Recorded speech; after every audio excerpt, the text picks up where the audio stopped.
Everyone, hello. Hello everyone, welcome to this session that is brought to you by LPT. And I'm hoping that you have watched some other sessions also for this series. We have done all the three sections covered for CAT. Alright, so again we have a VARC session today. And what we are going to do is we are going to practice some questions, something that is very similar to what CAT gives you. Okay, and generally I start with VA part, which is the verbal ability part of CAT section. But then what we are going to do today is today we'll start with RCs. Okay, so we are going to look at RC passages, plus we will be solving some VA questions also. And when you talk about VA, of course you have these questions, which is para summary. That is one important major question type that you see there. Sometimes you get odd one out questions. So last year, if you look at the last year's pattern, so there were questions of odd one out, there was para summary, and there was sentence placement. So what we are going to basically look at is we will be solving some RCs, and we will be looking at the approach to handling these questions. Now guys, please understand, when you talk about CAT RCs, there is one peculiarity that exists there, and that is most of these RCs are centered around the central idea or the main idea. So I generally tell students that when you are looking at CAT and you are trying about solving the RC passages for CAT, one thing you should keep in mind is that you have to figure out the main idea of the passage. Plus, it is also equally important for you to understand the elimination process of the option. So, what guarantees better accuracy in RCs is that you should be very good at eliminating your options, which is to understand out of these four options, you should have a clear logic in terms of why other options are not the correct choice. And then, of course, you can talk about, going for other question types. So let us get started and try to understand what these CAT RCs are all about and how are they to be tackled. Plus we will be solving some VA questions, of course. So let me know how does it go, and let's just practice some questions and see to this. Okay, so what I have for you is we have the first passage here. I want you people to just solve it, and once you are done reading, we can go back to the question types and try to solve these questions and make sense as to how do you solve an RC. So guys, one thing that I would want to stress about is that, see, it's not about doing too many RCs at one go, but what I believe is that if you are practicing on a regular basis, let's say 2-3 RCs in a single day, it's important for you to understand that you should know the mechanism towards solving that RC. Right, so how do you solve it, how are your elimination options going on there, and how do you comprehend the RC? That is of course the very important point here. So let us get started and deal with this type. So you have the passage here, please start reading this one, and then of course we can, good evening everyone. Yes, so people who are joining now, welcome to this session. So we are solving an RC here. So you have a passage, let's get started with this one, and please start reading and then we will discuss.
Guys, please read the passage and then we can go to the next slide.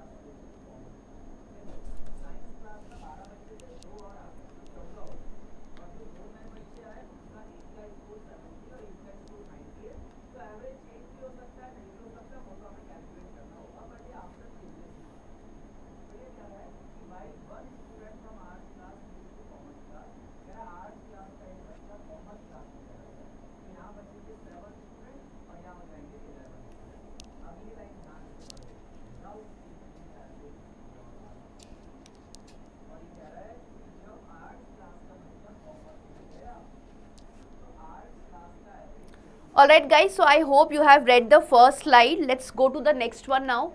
Yeah.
Do continue reading the passage, guys, before we move to the end of this passage and we discuss the passage and the questions to be solved.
Okay guys, so I hope you have read the second slide. Let's go to the last slide now. Yeah, this is the end of the passage. This is the conclusion part. So quickly read it before we start discussing the RC.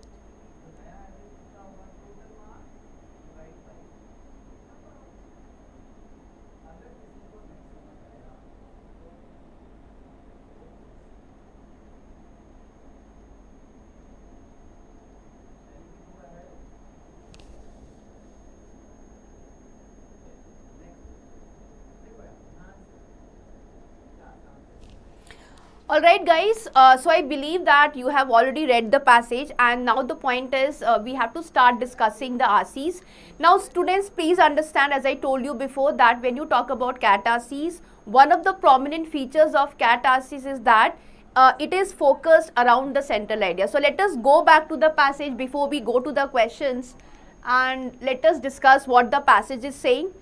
So yeah, it says the only thing worse than being lied to is not knowing you are being lied to. It is true that plastic pollution is a huge problem of planetary proportions, and it is true that we could do all more to reduce our plastic footprint. So of course we are talking about plastic pollution here, and this does talk about the fact that we can all do more to reduce our plastic footprint. Then it says the lie is that the blame for the plastic problem is wasteful consumers. Okay, so this is the lie that the author is referring to. So it says the lie is that the blame for the plastic problem is wasteful consumers, and that changing our individual habits will fix it. So of course, in the initial starting of the passage here already, if you look at what content has been talked about, so we are talking about the plastic pollution here. Although the passage starts with saying the only thing worse than being lied to is not knowing that you are being lied to. Fine, so this is the interpretation, and then it says it's true that plastic pollution is a huge problem of planetary proportions, and it is true that we could do more to reduce our plastic footprint. Now this is important to note here. So it says the lie is that the blame for the plastic problem is wasteful consumers, and that changing our individual habits will fix it. So we are referring to a lie here, which is again the important point of the passage here at the very beginning of the passage, and then we have some other discussions to be taking place. Let's go and further what the other passage says here. So it says recycling plastic is to saving the earth what hammering a nail is to halting a falling skyscraper. You struggle to find a place to do it and feel pleased when you succeed, but. So you have a transition word coming up, and I have told you that whenever you have these transition words here, just make it sure that you pay attention to these transition words and you understand the fact that how it is to be taken. So it says, but your effort is wholly inadequate and distracts you from the real problem of why the building is collapsing in the first place. So yes, recycling plastic has been compared to hammering a nail is to halting a falling skyscraper, and then it says that your effort is wholly inadequate. So whatever effort is put into recycling, it says your effort is wholly inadequate and distracts from the real problem of why the building is collapsing in the first place. So this is what we are referring to. Now the real problem is that single-use plastic, the very idea of producing plastic items like grocery bags, which we use for an average of 12 minutes but can persist in the environment for 500,000, is an incredibly reckless abuse of technology. So this is again an important understanding here that we have got. So it says the recycling, of course, it says is an incredibly reckless abuse of technology. Encouraging individuals to recycle more will never solve the problem of massive production. Okay, so the author is saying that just because when you talk about recycling will not solve the problem of plastic pollution here, or the production of single-use plastic that should have been avoided in the first place. So instead of focusing on the recycling efforts, what the author is saying is that you have to avoid producing plastics per se rather than recycling it. Let's go further and see. As an ecologist and evolutionary biologist, I have a disturbing window into accumulating literature on the hazards of plastic pollution. So we are referring to the hazards of plastic pollution here. Now, scientists have long recognized that plastic biodegrades slowly, if at all. So one problem with plastic pollution is that it biodegrades very slowly and pose multiple threats to wildlife through entanglement and consumption. So we are talking about the negative sides of plastic pollution here. So we have talked about this, we have talked about consumption. More recent reports highlight dangers of absorption of toxic chemicals in the water and by plastic odors that mimic some species' natural food. So again, we are referring to plastic pollution with respect to water and food intake. Then plastics also accumulate up the food chain, and studies now show that we are likely ingesting it ourselves in the seafood. So this paragraph entirely talks about the fact that the plastic pollution has got lots of side effects to it. Let's go further and see what it has to say earlier. It says, beginning in the 1950s, big beverage companies like Coca-Cola and Bush, along with Philip Morris and others, formed a non-profit called Keep America Beautiful. Okay, so we are referring to Keep America Beautiful here. Its mission was to educate and encourage. So it says that its mission was to encourage environmental stewardship in the public. At face value, these efforts seem benevolent. So while referring to Keep America Beautiful, what we are saying is that these efforts at some point does seem to be benevolent. Benevolent is a positive word. It means simply kind. Okay. But they obscure the real problem. So it obscures the real problem, or it makes the problem even more intense. So it says, which is the role that corporate polluters play in the plastic problem? Then this clever misdirection has led journalist and author Heather Rogers to describe Keep America Beautiful as the first corporate greenwashing front. So what they have referred to with respect to Keep America Beautiful is that it's a greenwash. So you have a whitewash, but then it refers to the environment. So it mentions greenwash, as it has helped shift the public focus to consumer recycling behavior and actively thwarted legislation that would increase extended producer responsibility for waste management. The greatest success of Keep America Beautiful has been to shift the onus. So onus is actually the burden or the blame. So onus of environmental responsibility, one, to the public, while simultaneously becoming a trusted name in the environmental movement. So when you look at this entire organization called Keep America Beautiful, the author is not very positive about the kind of efforts that it is making with respect to plastic pollution. Let's go to the next slide and see to this. So we have the last part, which is the conclusion of the part here. So it says, so what can we do to make responsible use of plastic a reality? So we have a question here. So what can we do to make responsible use of plastic a reality? Now it says, first, reject the lie. Okay, so if you remember, in the very beginning of the passage, we started off discussing the lie that was told to us. We will go back to the passage and refer to that once again. But just understand, towards the conclusion, it mentions that what can we do to responsible use of plastic a reality? It says, reject the lie.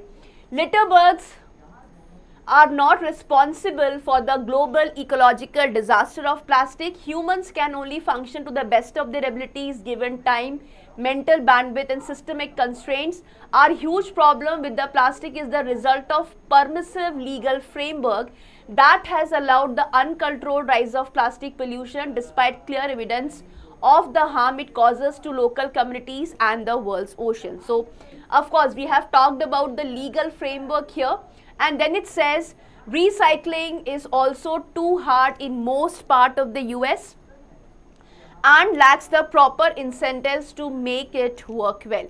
So this is all about the understanding of the passage here. We have read the passage, we have understood a few points here.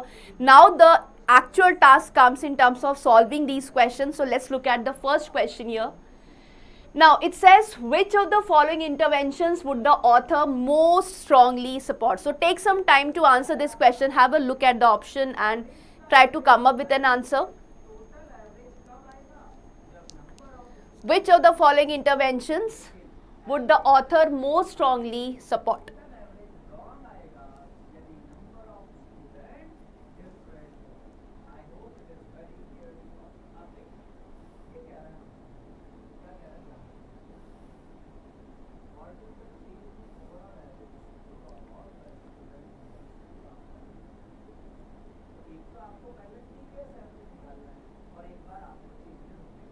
Right, so the first option says recycling all plastic debris in the seabed. That's the first option here.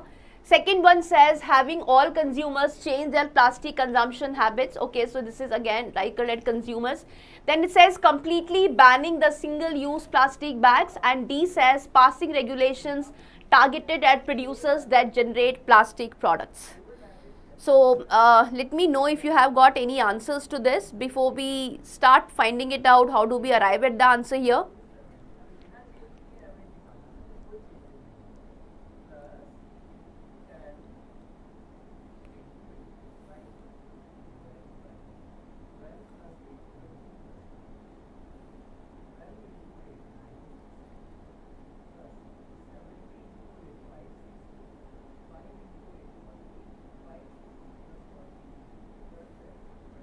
Okay, so let us analyze these options and let us try to understand what forms the right answer, and better still, let us also understand why other options are wrong.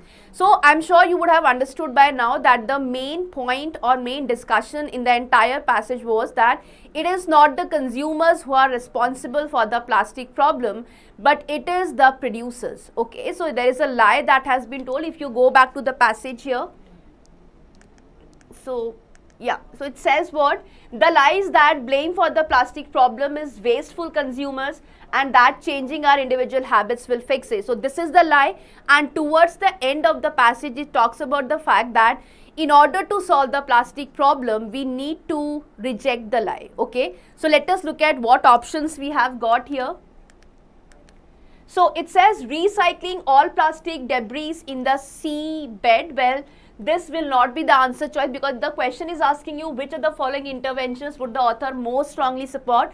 The author is of the view that it is the producers who are responsible for the plastic problem. It is not the consumers. And when you talk about recycling as a habit, recycling is basically targeted at consumers. So this would not be the option that the author would be supporting.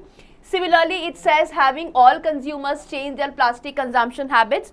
The author mentions it very clearly that it is not the consumers who are responsible for the plastic problem, but it is the producers. Okay, so if you go by that judgment also, so of course this will be cancelled out. So again we have other options.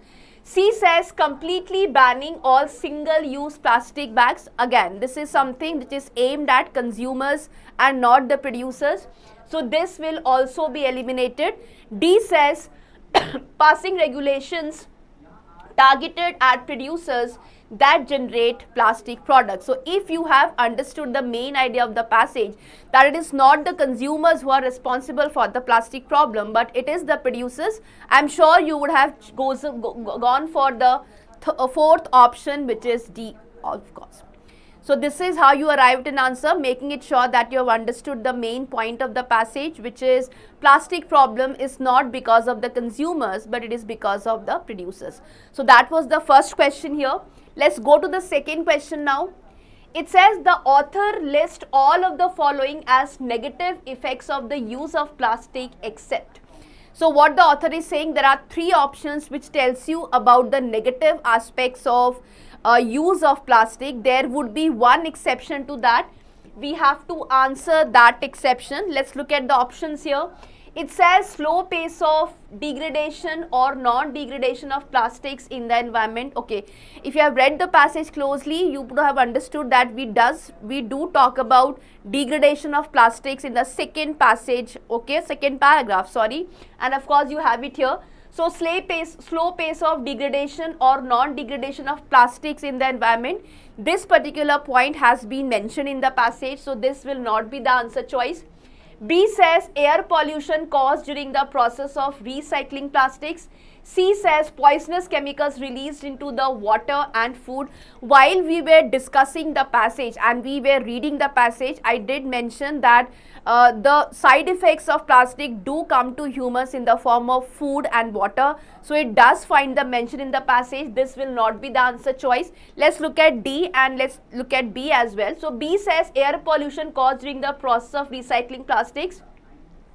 D says adverse impacts on the digestive system of animals exposed to plastics. Towards the second paragraph, we have mentioned this particular thing. 1 second, Naman, I will address your question shortly. Just let's just finish off this discussion, then we'll go back to this particular choice. Now, so when you look at here, so it says adverse impacts on the digestive system, and if you have read the passage, this is again something which has been mentioned in the passage.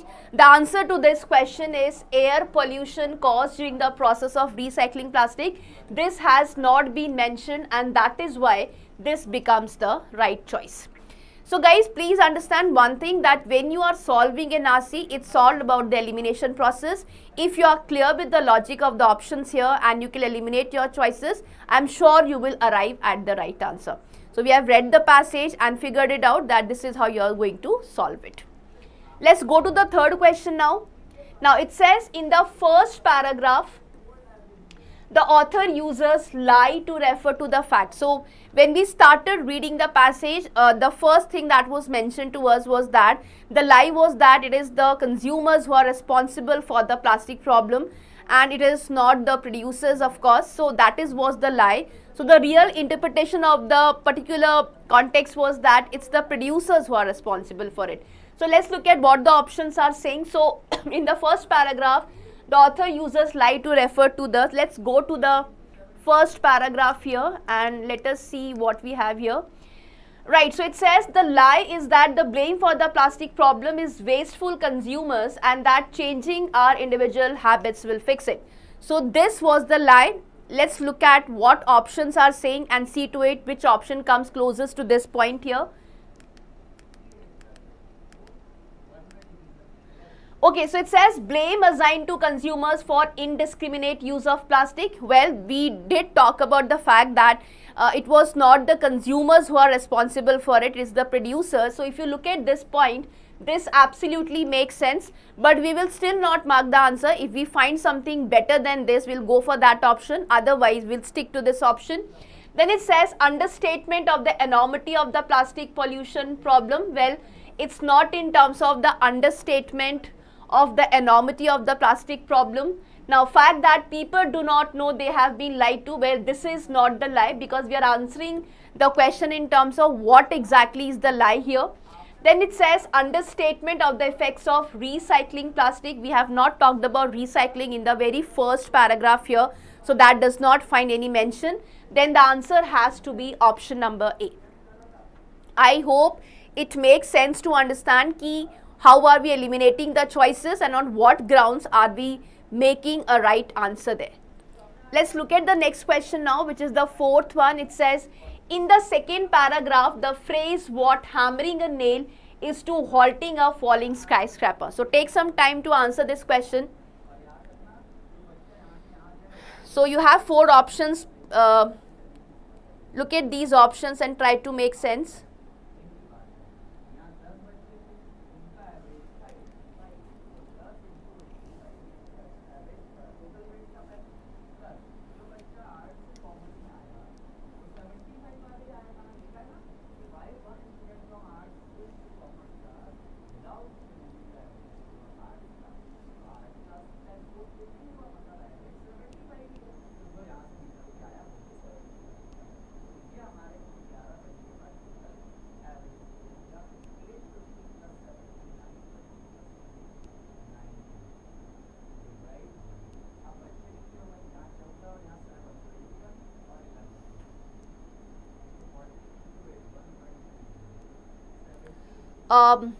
Okay.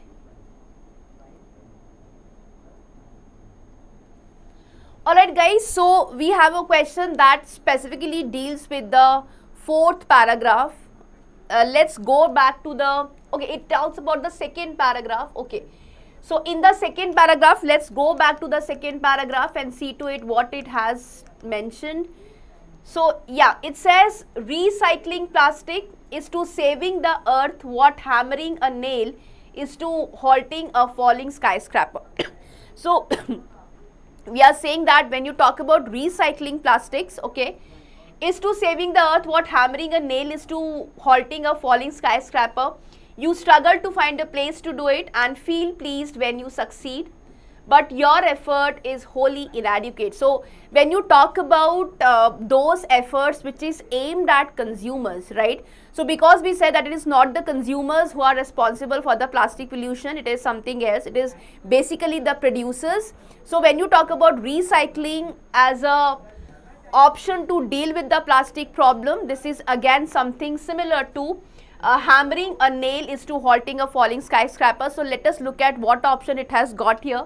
Let's go back to the question and let's see what it has to offer. So it says in the second paragraph, the phrase what hammering a nail is to halting a falling skyscraper means. Let's look at the options here. It says relying on emerging technologies to mitigate the ill effects of plastic pollution. We have not talked about emerging technologies in the second paragraph. Okay, right, so that is cancelled out, of course. Encouraging the responsible production of plastic by firms, well, that's not the thing which is compared in terms of what hammering a nail is to halting a falling skyscraper. C says focusing on consumer behavior to tackle the problem of plastic pollution. Well, if you understood the main idea here that it is not the consumers who are responsible for the plastic problem, but it is the producers, I'm sure you would have, yes, Prince Yadav, it's via PYQ. So it is consumer behavior. This comes closest. Let's look at the other option as well. It says focusing on single-use plastic bags to reduce the plastic footprint. Well, that is not where the comparison is actually being made. So if you look at the option that comes over here, it is C, which is closest to the real answer. I hope it makes sense to understand how we have eliminated option A, option B and option D. And if you have understood the gist of the passage as to what discussion is going on here, I'm sure you would have chosen answer as a option number C. I hope this is clear.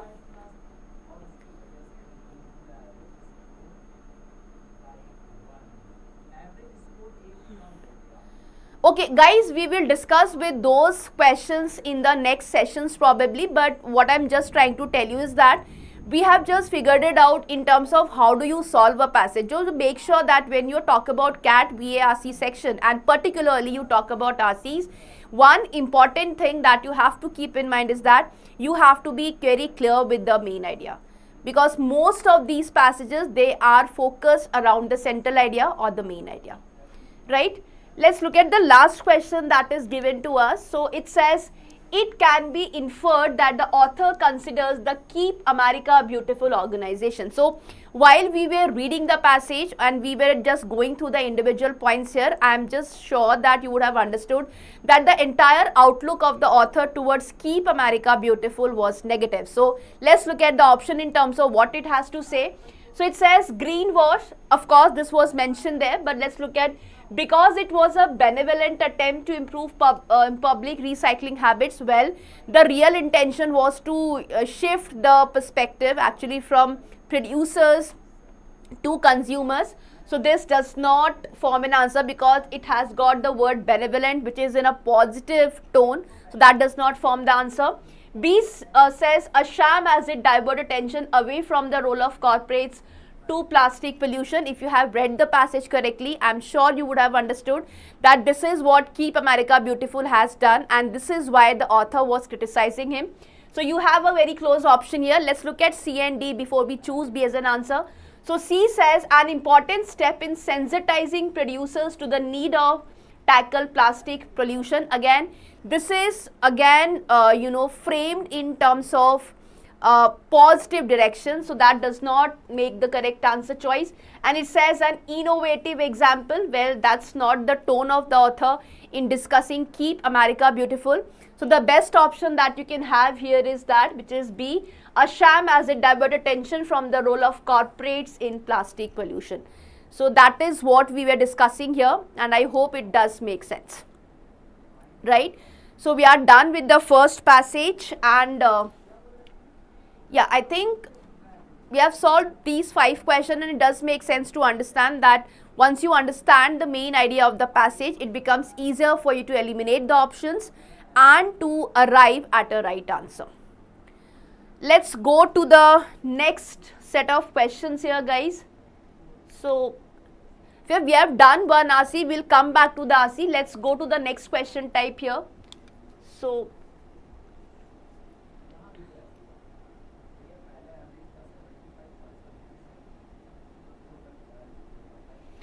Right, so you have a para summary question, guys. Please deal with this.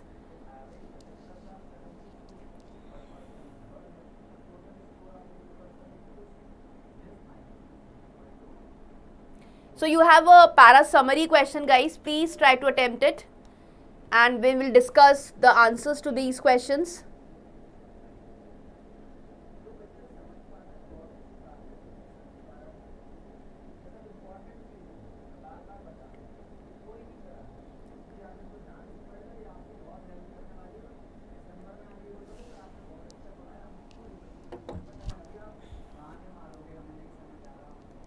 Try to solve this question, guys.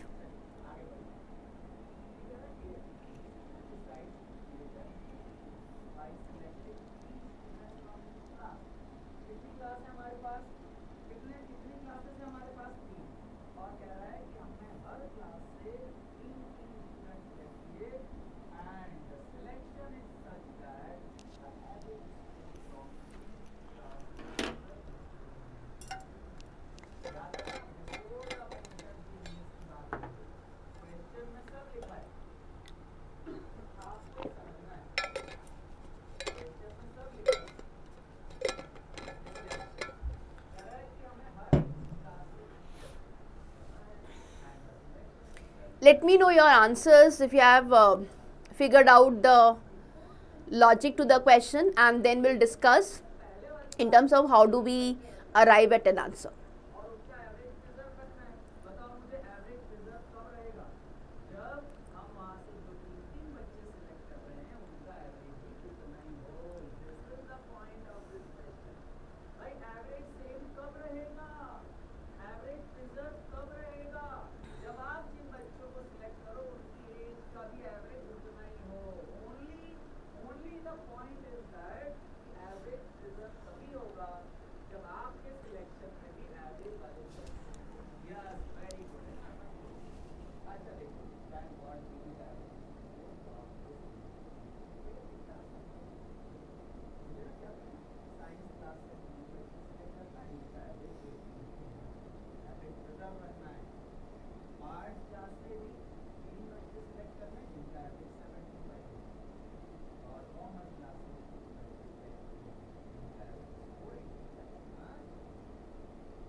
Let me know if you have any answers.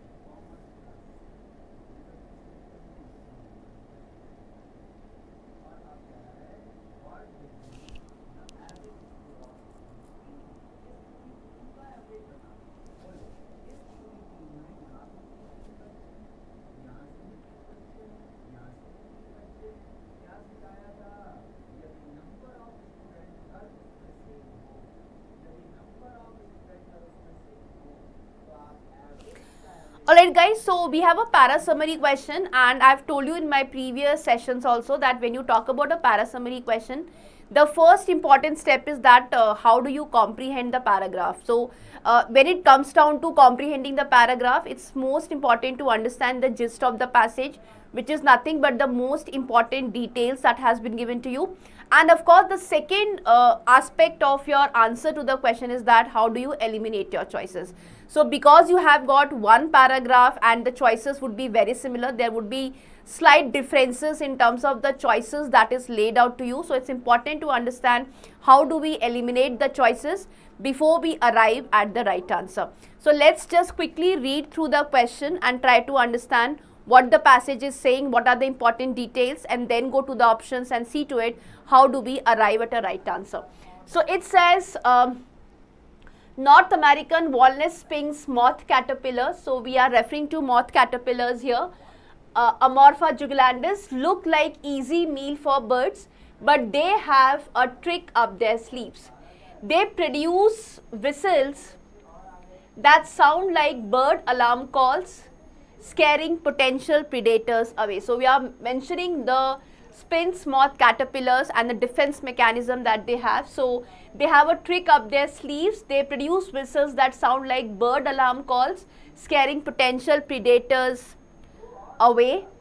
At first, scientists suspected birds were simply startled by a loud noise, but so again you have a transition word, and I always keep telling students that whenever you come across transition words, make sure that you pay extra attention to those lines here. So it says, but a new study suggests a more sophisticated mechanism. The caterpillar's whistle appears to mimic a bird alarm call, sending avian predators scrambling for cover. When pecked by a bird, the caterpillars whistle by compressing their bodies like an accordion and forcing air out through specialized holes in their sides. The whistles are impressively loud. They have been measured at over 20-50 decibels from 5 centimeters away from the caterpillar, considering they are made by a 2-inch long insect. So basically when you look at this passage, okay Naman, so we'll look into that. So we have this passage here, and the points that I have highlighted here are the main important points to be considered. Let's just try to understand what the options are saying and how do we go about eliminating the choices. Please understand students, because you are dealing with one paragraph, these choices will be very similar. But then you have to understand the point of difference here and then answer in terms of what is the common point with respect to the gist of the passage and what is not. Let's look at the options here. First one says, North American walnut sphinx moth caterpillars will whistle periodically to ward off predator birds. They have a specialized vocal tract that helps them whistle. Now, if you look at this particular option, it has a word which is periodically. Now, if you look at in terms of what information has been given to you, it does not mention periodically. So it is a twisted thing that has been given over here. Plus, it does not talk about the bird alarm call, which is again an important point to the entire paragraph that has been given over here. So let's just keep it aside and look at other options here. So of course you have this thing to ward off predator, but it does not mention the bird alarm call. Second says, North American walnut sphinx moth caterpillars can whistle very loudly. Okay, the loudness of their whistles is shocking as they are very small insects. Now if you look at this second option, it misses out on the important details. So it does not mention the defense mechanism these moth caterpillars has. It does not mention the bird alarm call, that was again important. Okay, so this can be safely ruled out. Let's look at the third option. It says, the North American walnut sphinx moth caterpillars in a case of acoustic deception. Okay, so we have talked about mimic. It talks about whistle appears to mimic a bird alarm call, sending predators scrambling for cover. Of course you have this information. So this could be equated to acoustic deception. Produce whistles that mimic bird alarm calls to defend themselves. So we have some information which is given to us, especially talking about mimicking a bird alarm call. And D says, North American walnut sphinx moth caterpillars in a case of deception. Now it does not mention acoustic, which is important because it refers to sound here, and then it says and camouflage. Now this is problematic here because the paragraph does not mention camouflage, so we can't take that as an option. So this will be cancelled out. This is too flimsy as an option here. So the right answer choice would be third option. Guys, it's all about understanding how do you eliminate the choices, because when you have got a paragraph that is mentioned to you, just figure out the most important details and that will come through the practice, and then put it in terms of the option choices, look into the logic of every option choice and try to look at the differences, and then you come at the correct answer there. Right, so yes Naman, correct answer. Okay, we can go to the next question now.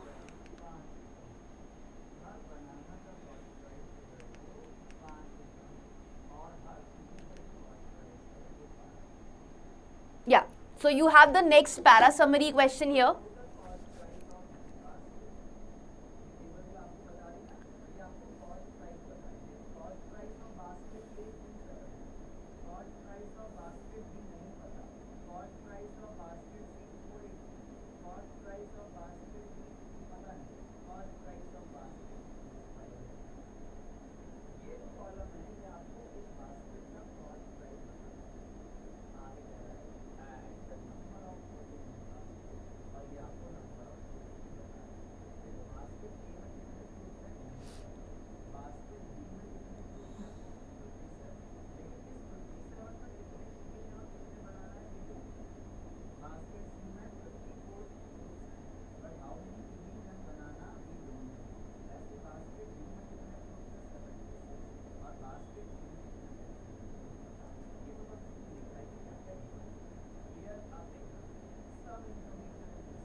just read through the paragraph, look at the 4 options, try to figure out the differences and see to it which matches with the correct details.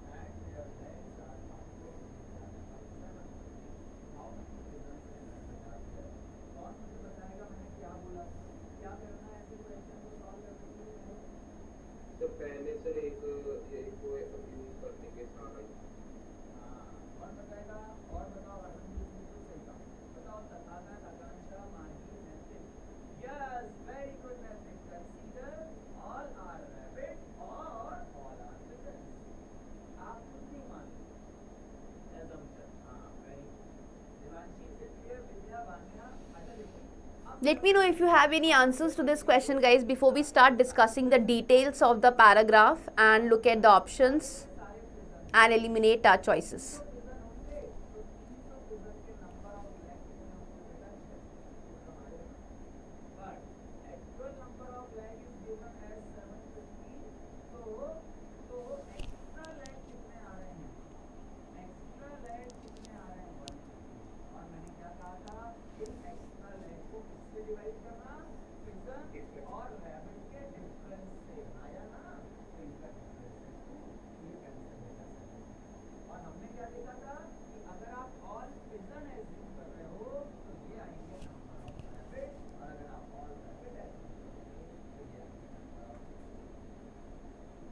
देखो इस पढ़ने पे base हम 14 TI कर रहे हैं अगर आपको क्लियर हो. चलिए मैं आपको बताता हूं अब क्या है. देखो ये हमसे कह रहा है कि एक बास्केट है उसमें total number of Alright guys, I think we can start discussing this question. So again, the main point is how do you read the passage and how do you understand the most important details. Let's look at what it has to say and let us try to figure out the gist of the paragraph. So it says, a fundamental property of language is that it is slippery and messy and more liquid than solid, a gelatinous mass that changes shape to fit. Okay. So, we are talking about a fundamental property. Alright, so we are talking about the fundamental property of language here. It is slippery, it is messy and more liquid than solid. A gelatinous mass that changes shape to fit. Okay, so language changes shape to fit. This is how you understand the text here. As Wittgenstein would remind us, usage has no sharp boundary. So, there is no sharp boundary for the usage. Oftentimes, the only way to determine the meaning of a word is to examine how it is used. So, when you talk about determining the meaning of a word, it is the usage. So, how it is used in a sentence that would determine what is the meaning of the word here. This insight is often described as meaning in use doctrine. Okay. There are differences between the meaning in use doctrine and dictionary first theory of meaning. So, we are now contrasting the meaning in use doctrine with that of the dictionary first theory of meaning.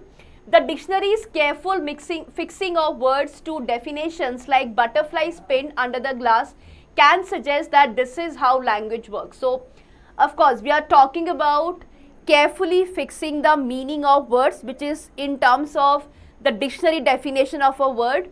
Now, this is how language works. The definition can seem to ensure and fix the meaning of word just as the gold standard can back a country's currency. So, yeah, there is a comparison being made to the gold standard, a country's currency. Now, what Wittgenstein found in the circulation of ordinary language, however. Now, guys, whenever you come across transition words, please pay close attention to it because this is important.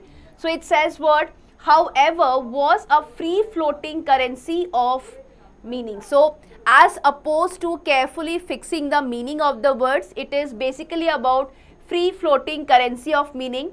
The value of each word arises out of the exchange. So how the word is exchanged in a particular context. The lexicographer abstracts a meaning from that exchange which is then set within the conventions of the dictionary definition. So this is the entire discussion that is going on. The points that I have highlighted is something that you should pay close attention to. Let us look at these options here and try to understand how do we arrive at a right answer. So let's look at the first one. It says dictionary definitions are like gold standards, okay, artificial, theoretical and dogmatic. Actual meaning of word is their free exchange value. Well, this is okay, this is still making sense in the light of the passage, but when you look at the first half, especially this area, this talks about artificial, theoretical and dogmatic. This has not been supported by the passage, so this will be cancelled out, right? I hope it does make sense to understand on what grounds are we eliminating the choices. So first is cancelled out. Let's look at what second one has to say. It says language is already slippery. Given this, accounting for meaning in use will only exacerbate the problem. Well, this is just the opposite of what the passage is actually trying to tell you here. So it does not exacerbate the problem. The paragraph does not say that. And then it says that is why lexicographers fix meaning. Well, the wrong cause and effect has been applied here. So of course, this is not the answer choice because of wrong causation effect. So this will be cancelled out. Let's look at 3 and 4. Third says meaning is dynamic. Okay. So now when you talk about the dictionary definitions or the meaning in general, the author says that it is more about meaning in use doctrine. So how it is used in a particular context. So it changes, it shapes. Right. So it is meaning is dynamic. Definitions are static. So of course this is what the paragraph is saying. So when you try to fix meaning in the dictionary definition, it is static. Now the meaning in use theory helps us understand the definition of words are culled from their meaning in exchange and use and not vice versa. Of course, so it does have some common grounds here. Let's look at the fourth option. It says the meaning of words in dictionaries is clear, fixed and less dangerous and ambiguous than the meaning that arises when words are exchanged between the people. So this is actually shifting the tone of the paragraph here because we are in the favor of meaning in use doctrine.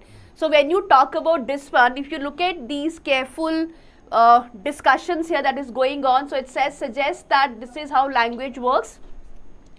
Just as the gold standard can make back a country's currency, what Wittgenstein found was, however, a free floating currency of meaning. So this is what the paragraph is emphasizing. So if you look at these options, fourth is problematic here. The correct answer choice would be third. I hope it does make sense to understand that when you look at a paragraph summary question, please understand the gist. That is the most important details of the paragraph. Look at your options, try to figure out what's wrong with the options and then something which closely matches with the text in the question that gives you an idea how do you answer that question.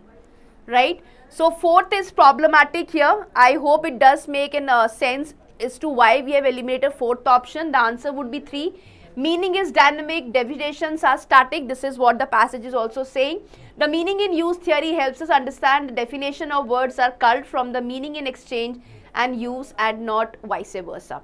So rest of the options are too negative in that sense. The passage is not in a negative tone as such.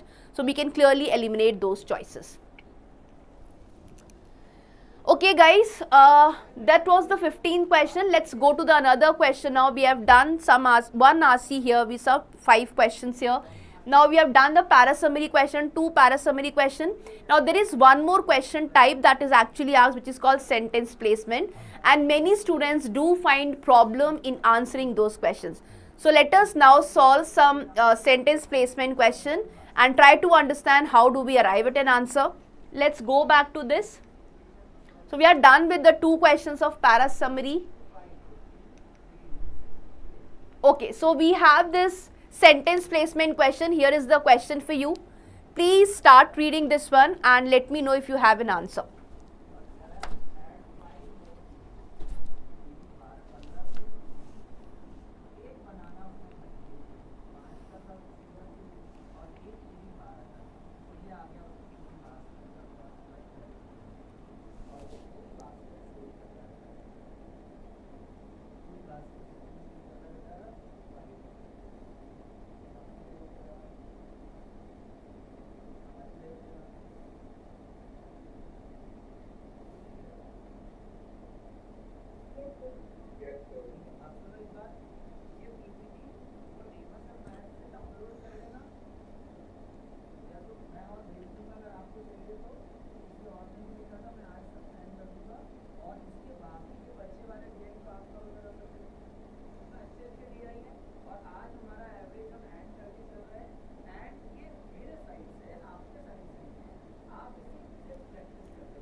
Let me know if you have any answers for this question.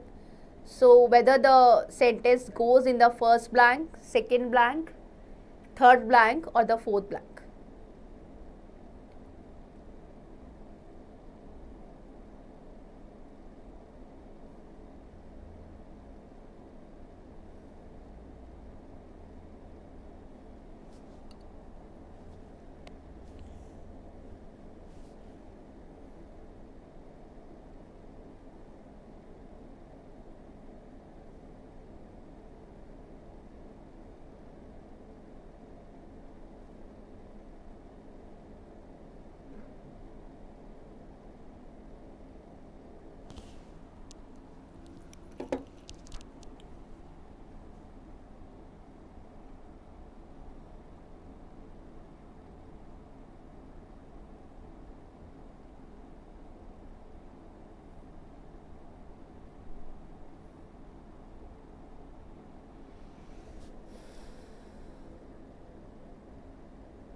Okay, Naman, we will see to this whether that's the correct choice.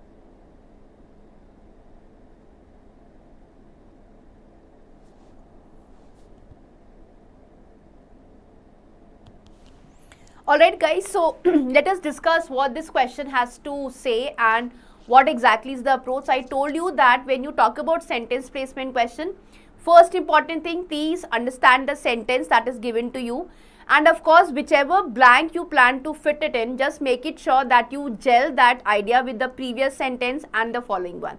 So let us approach these questions and see to how do we go about it. So let's read the sentence that is in question. So it says, having made citizens more or less knowledgeable than their predecessors, the internet has proved to be both a blessing and a curse. So when you talk about this question here, so it is giving you certain idea that having made citizens more or less knowledgeable than their predecessors, the internet has proved to be both a blessing and a curse. Let's look at what the paragraph has to say. So of course you will have to read the paragraph and see to it where does it actually fit in.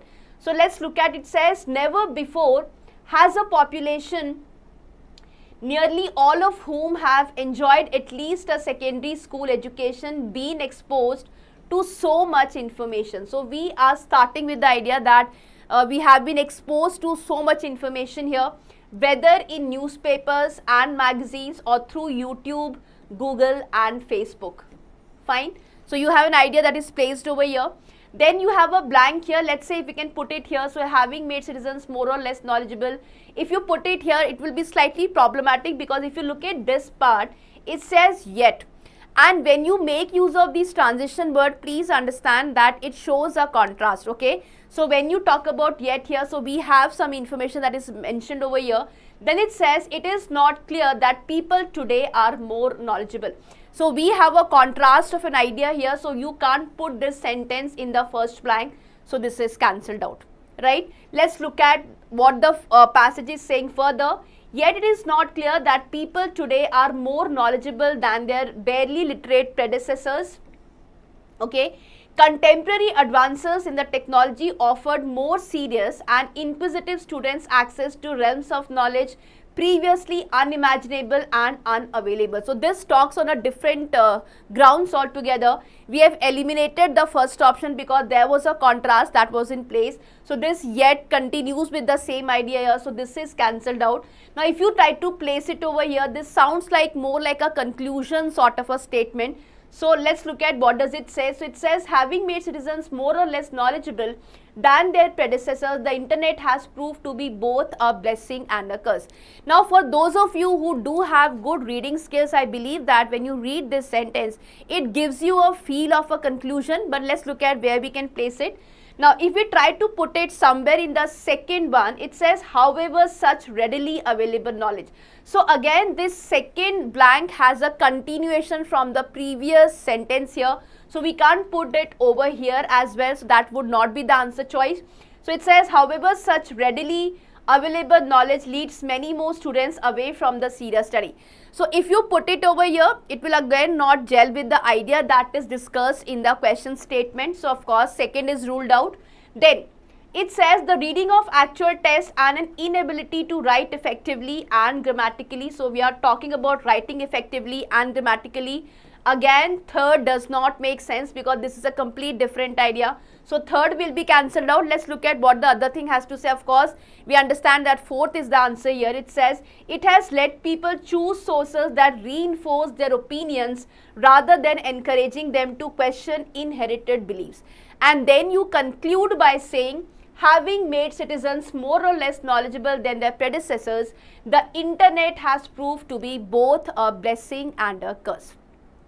Alright, so when you look at how the idea flows in terms of where do you try to put it somewhere, you just have to make sure that wherever you try to place it, it should not be in contrast with the previous statement or the following statement. So just because we cannot put it over in the first blank, second blank and the third blank, the most safe option you can have over here is it's a conclusive statement, because we have made a discussion over here and then we conclude by saying having made citizens more or less knowledgeable. And we did talk about predecessors here. Alright, the internet has proved to be both a blessing and a curse. Okay, Yashwant, yes, let me know what doubt you have.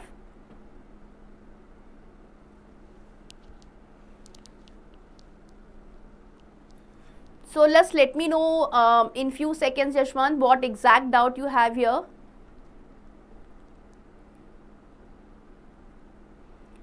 Alright guys, so I just feel that you probably would have understood how did we approach this question. So it's all about understanding wherever you are placing it, it has to gel with the previous one and the following one. Alright, we can go back to the next question now. Yashwant, if you have got it out, just let me know if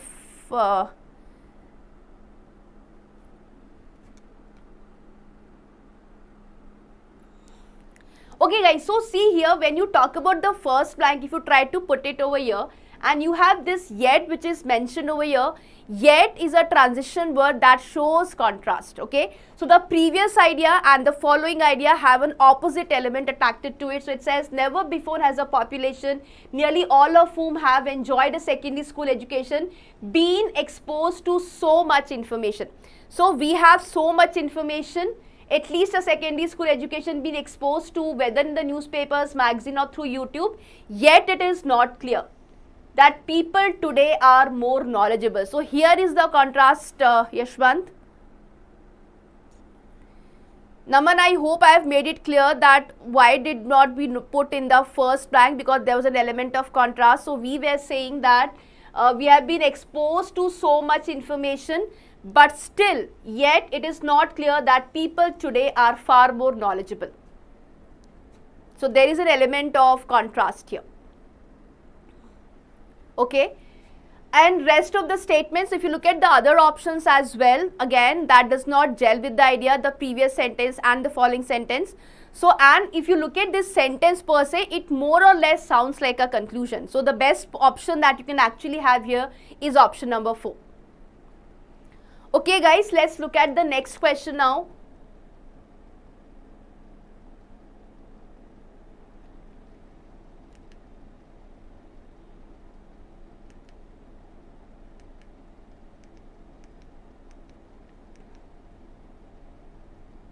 Okay guys, so you have a para-jumble question here. Although there was not a single para-jumble question in CAT 2024, but we can't say the same about it in the next year as well. Alright, so it's important for us to understand what these para-jumble questions are and how these questions are to be solved. So here is a question for you to solve it. Try to read this out and let's just figure out the sequence of arranging these sentences.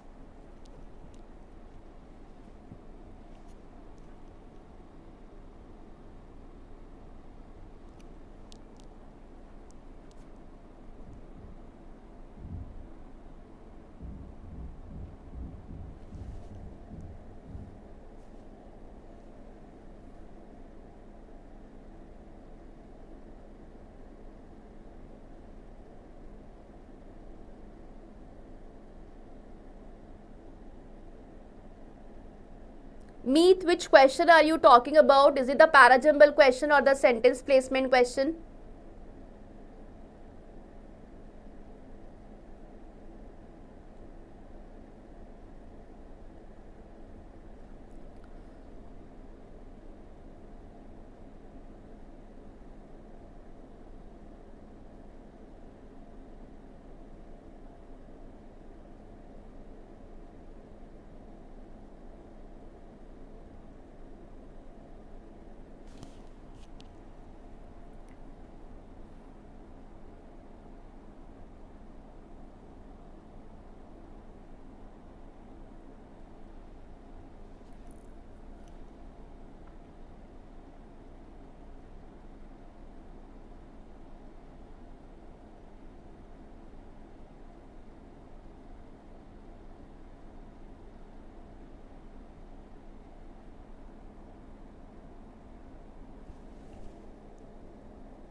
Any answers guys from your side? Any sequence that you have formed?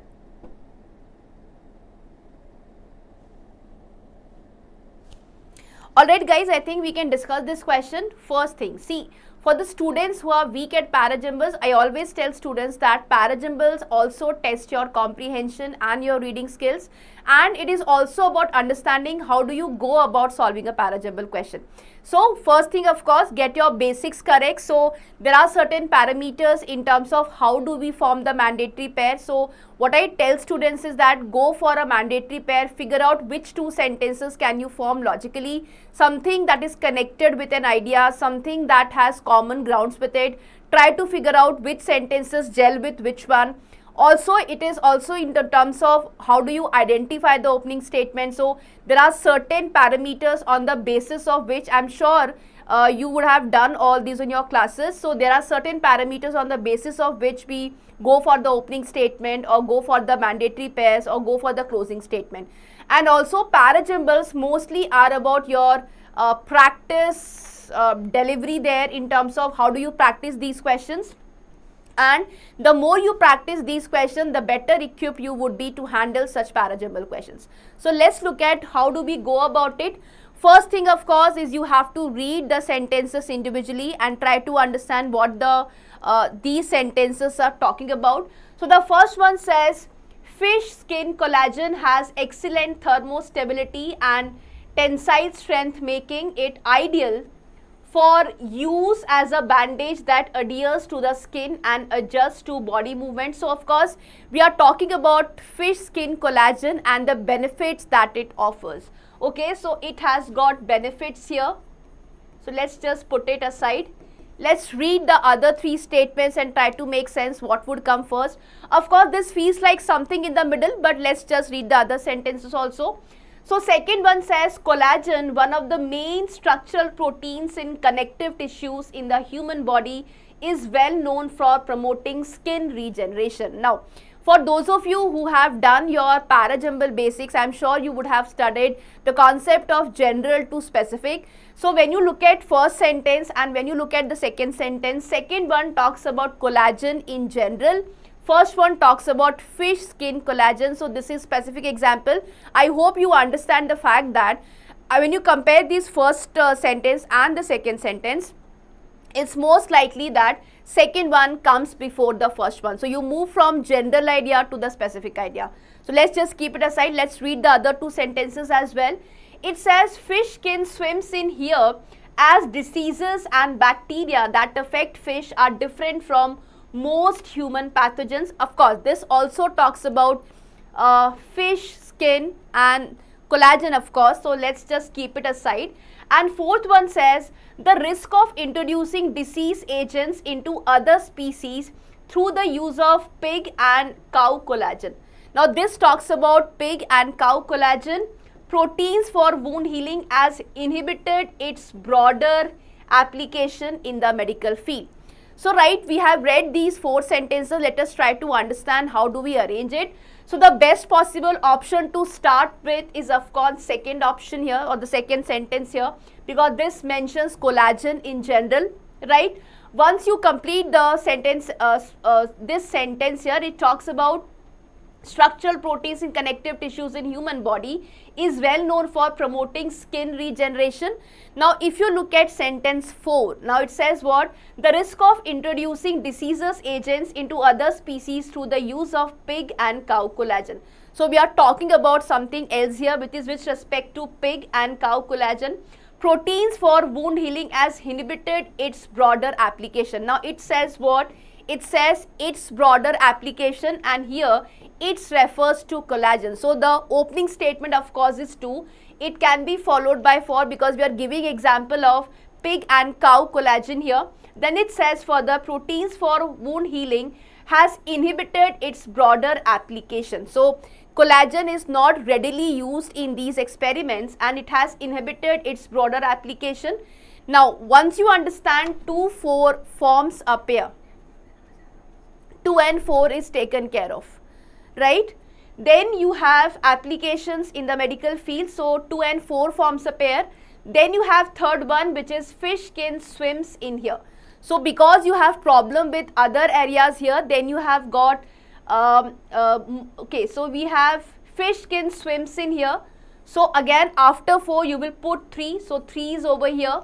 Alright, as diseases and bacteria that affect which are different from most human pathogens. So you are talking about a positive aspect of fish collagen. Then you have got the last sentence, which is 1. Fish skin collagen has excellent thermostability and tensile strength, making it ideal for use as a bandage, and so on. So the correct option that would be In particular, this question would be, that is 2, 4, 3, 1. Guys, parajumbles is all about practice, and the way you practice it more, the way you solve these questions, that will enable you to have a certain level of confidence in terms of answering those questions. So we have done some RC questions, we have done some para summary questions, we have also done some sentence placement question, and this was the last question that I was going to discuss. So just let me know if you have got any more doubts before we wind up this session. Yes, the answer to this question is 2, 4, 3, 1. I hope it makes sense. So how have we arranged these sentences and how we are making sense of this?